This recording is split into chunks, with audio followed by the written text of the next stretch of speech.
आप जीवन में कितने भी कामयाब क्यों ना हो जाए, लेकिन अगर आपको अपनी कामयाबी संभालनी नहीं आती है, आपको नहीं पता है कि ताकत को किस तरह से काबू करना है, किस तरह उसको सही तरीके से उपयोग करना है, तो आपकी कामयाबी किसी न किसी दिन मिट्टी में मिल जाएगी।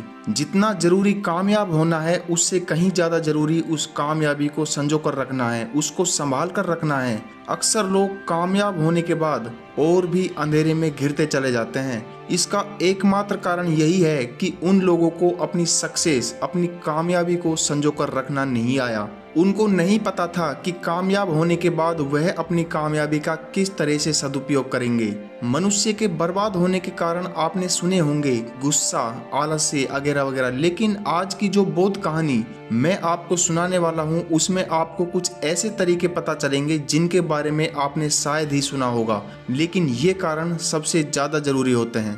मनुष्य के बर्बाद होने के कुछ ऐसे भी कारण होते हैं जो मनुष्य को दिखाई नहीं देते हैं। वो देख ही नहीं पाता कि ऐसे भी कारण मनुष्य को बर्बाद कर सकते हैं। तो आज की कहानी आप अंत तक जरूर सुने। इससे पहले कि आप इस कहानी में कहीं खो जाए, इस चैनल को सब्सक्राइब जरूर कर ले। तो चलिए कहानी शुरू करते हैं। एक बार की बात है, एक बुजुर्ग आदमी अपने साथ अपने बेटे को लेकर एक बौद्ध भिक्षु के पास पहुंचा।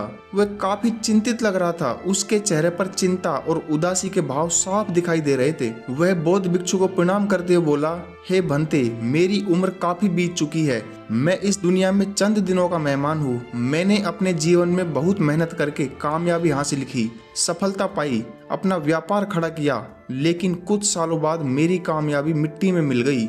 मेरा व्यापार चौपट हो गया और मुझे दर दर की ठोकरें खानी पड़ी। मैं जानता हूँ कि जीवन में मुझसे कुछ गलतियाँ हुई थी। किसी भी इंसान को जब कामयाबी मिलती है तो उसमें बुनियादी तौर पर बहुत बदलाव आते हैं। वह बदलाव उसके हित में भी हो सकते हैं और उसके अहित में भी हो सकते हैं, और उन्हीं बदलावों की वजह से मैंने अपना व्यापार, अपना काम धंधा चौपट कर दिया, क्योंकि मुझ में एक अहंकार आ गया था, एक घमंड आ गया था। मैं अपने काम को भी इतने ध्यान से नहीं करता था, क्योंकि मुझे लगता था कि मेरा काम तो यूं ही चलता रहेगा। मुझे इस बात का एहसास ही नहीं था कि कोई भी चीज जीवन भर नहीं टिकती अगर आप उसे सही तरीके से संजो कर नहीं रखते हो। मेरा जीवन तो बीत चुका है। मैंने जीवन में जो कुछ सीखा वो मेरे साथ ही चला जाएगा, लेकिन मैं आज आपके पास किसी दूसरे उद्देश्य से आया हूँ। उस वृद्ध ने अपने बेटे की तरफ इशारा करते हुए कहा कि हे भंते, यह मेरा इकलौता पुत्र है। मैं इसे समझा समझा कर थक चुका हूँ कि बिना मेहनत के जीवन में कुछ भी हासिल नहीं होता है, और कामयाब होने के बाद उस सफलता को संजो कर रखना भी एक महत्वपूर्ण हिस्सा होता है। लेकिन यह तो कामयाब होने की कोशिश ही नहीं करता है और न ही मेरी बातों को ध्यान से सुनता है। इसलिए मैं आज इसको आपके पास लेकर आया हूँ। कृपया इसका मार्गदर्शन करें और मुझे भी बताएं कि मुझसे जीवन में क्या क्या गलतियाँ हुई जिसकी वजह से मेरी कामयाबी नाकामयाबी में बदल गई।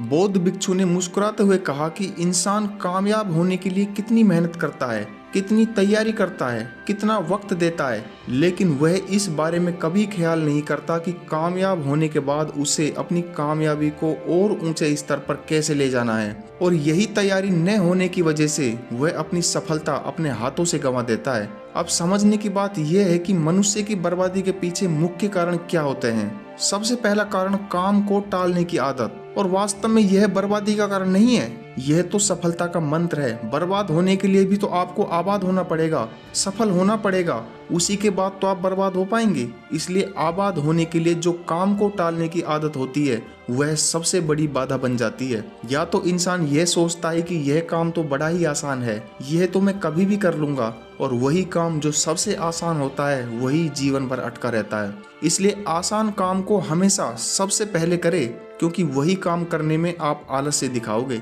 अपने काम को टाल दोगे। इसलिए आसान काम सबसे पहले करो और कठिन काम उसके बाद करो। और दूसरे प्रकार के इंसानों को लगता है कि हम तो जीवन भर जीते रहेंगे, हमारी उम्र तो बहुत लंबी है, हम तो कभी भी यह काम कर लेंगे। लेकिन यहाँ समझने की बात यह होती है कि हर एक सांस अनिश्चित होती है, कोई सांस निश्चित नहीं होती। क्या पता यही सांस हमारी आखिरी सांस बन जाए। तो हमने कभी ख्याल किया है कि अगर आज ही अभी मेरी सांसें अटक जाए तो क्या वह अधूरे काम पूरे हो पाएंगे जो हम जीवन भर टालते आए हैं। इसलिए कभी भी अपने जीवन को औपचारिकता में न लें। हम जीते जीते ये भूल जाते हैं कि मौत कभी भी आ सकती है और हमारे काम आधे अधूरे रह जाएंगे। जो हम पाना चाहते थे, जो हमने अपने लक्ष्य तय किए थे, वो यूं के यूं धरे रह जाएंगे। इसलिए किसी भी काम को करने में देरी कभी न करें। अगर आप यह काम टालने की आदत छोड़ देते हैं तो आप कामयाबी की तरफ अपना पहला कदम बढ़ा लेते हैं। अभी आप कामयाब नहीं हुए, लेकिन आपने कामयाब होने के लिए अपनी सबसे बुरी आदत को पीछे छोड़ दिया। वह है काम टालने की आदत या फिर आलस्य।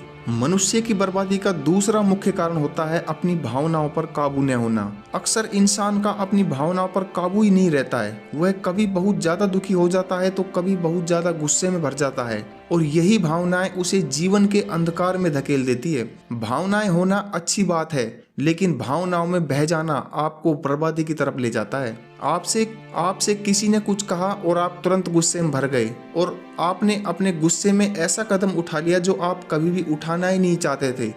यह सिर्फ आपकी भावनाओं की वजह से हुआ है, आपकी वजह से नहीं हुआ। आप गुस्से में थे, वह गुस्सा आपकी भावना बनकर आपके ऊपर हावी हो गया और उसने आपसे ऐसा काम करवा दिया जो आप कभी करना ही नहीं चाहते थे। इसलिए खुशी में भी अपनी भावनाओं को काबू में रखना चाहिए। जब हमें कुछ मिलता है तो हम बहुत ज़्यादा उत्तेजित हो जाते हैं। हम सब कुछ चीख चीख कर बताते हैं कि हमने यह हासिल कर लिया, वह हासिल कर लिया, लेकिन बाद में वो खो जाने के बाद वही लोग हमारा मजाक उड़ाने लगते हैं। इसलिए अपनी खुशी को भी बहुत ज़्यादा उत्तेजित होकर दूसरों को बताने की आवश्यकता नहीं है। आप अपना काम करते रहिए, अपनी भावनाओं को काबू में रखिए।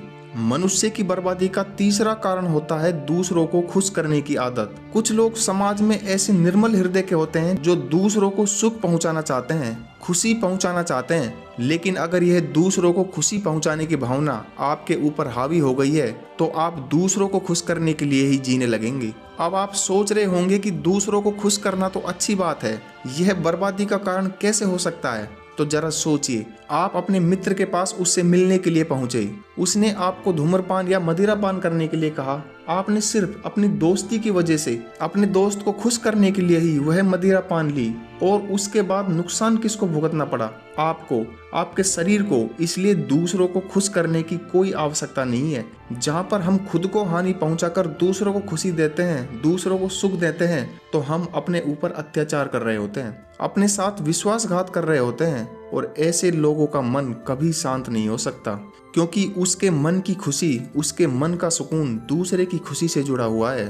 अगर दूसरा खुश होगा तो मैं खुश होऊंगा। ऐसे में दूसरा आदमी बड़ी ही आसानी से उसका दिल भी दुखा सकता है। इंसान की बर्बादी का चौथा मुख्य कारण होता है अहंकार। लेकिन चिंता मत करिए, कामयाब होने के पहले आप में अहंकार नहीं आ सकता। अगर कामयाब होने से पहले आप में अहंकार है तो आप कामयाब ही नहीं हो पाएंगे। लेकिन अहंकार मुख्य रूप से आपको कामयाब होने के बाद जगड़ता है। आपके अंदर इस बात का घमंड अंदरूनी रूप से प्रवेश कर जाता है कि मैंने जो हासिल किया है वह समाज में किसी ने नहीं किया, दुनिया में किसी ने नहीं किया, और यही अहंकार हमारी बर्बादी का कारण बनने लग जाता है।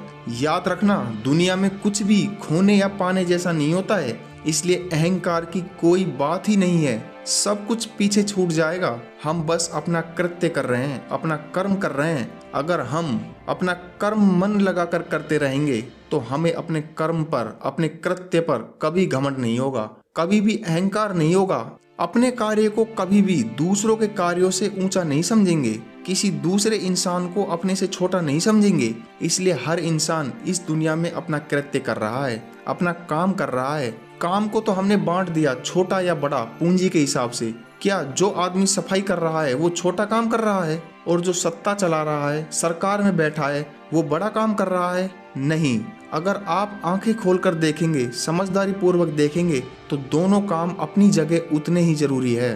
बाकी अच्छे काम सब एक जैसे होते हैं। ये परमात्मा की बनाई हुई व्यवस्था है, उसने अपने तरीके से दुनिया को चलाया है और उसी तरह दुनिया चलेगी। हम सिर्फ उसके हाथों की कठपुतलियां हैं। हम अपना काम कर रहे हैं, अपना कृत्य कर रहे हैं और उस पर अहंकार करने का कोई भी मतलब नहीं बनता है। मनुष्य की बर्बादी का पांचवा मुख्य कारण होता है लालच। जब आदमी कामयाबी हासिल कर लेता है, धन कमाने लग जाता है, तो उसके मन में तरह तरह के लालच उठने लगते हैं। उसके मन के अंदर चलने लगता है कि मैं अभी और धन कमाऊंगा और सफलता हासिल करूंगा और कामयाब बनूंगा और इसीलिए धन को ज़्यादा बढ़ाने के चक्कर में वो लालच में फंस जाता है और वहाँ से वो जुए जैसी आदत में पड़ जाता है। हमने समाज में ऐसे बहुत से लोग देखे होंगे जो कामयाब हुए, लेकिन उनकी कामयाबी उन्होंने जुए में उड़ा दी। इसलिए जो कामयाबी सही तरीके से मिल रही है उसी पर यकीन करें। जल्दी धन कमाने के चक्कर में या कामयाब होने के चक्कर में ना फंसे, वरना तो आप ऐसे चक्कर में फंस जाओगे जहां से आप कभी बाहर नहीं निकल पाएंगे। अपनी बात खत्म करके बौद्ध भिक्षु ने उस वृद्ध आदमी के बेटे से कहा कि देखो बेटा, तुम अभी कामयाबी के रास्ते पर चल रहे हो। सबसे पहली बात तुम्हें ये याद रखनी है कि तुम्हें अपने काम को कल पर नहीं डालना है, और कामयाब होने के बाद उन 5 बातों का ध्यान रखना, तो जीवन में तुम कभी भी निराश नहीं रहोगे और एक अच्छा जीवन व्यतीत करोगे। तो दोस्तों, हमारा काम है आपको रास्ता दिखाना, एक पथ दिखाना, लेकिन चलना तो आपको ही पड़ेगा। उन पे मंथन तो आपको ही करना पड़ेगा। और वास्तव में आपको इस कहानी ने क्या सीख दी, मुझे कमेंट सेक्शन में जरूर बताना। मैं आपके जवाबों का इंतजार करूंगा। और अगर इस चैनल को सब्सक्राइब नहीं किया है तो अभी कर लीजिए। मैं फिर मिलूंगा आपको किसी ऐसी अन्य वीडियो में। तब तक के लिए अपना ख्याल रखें।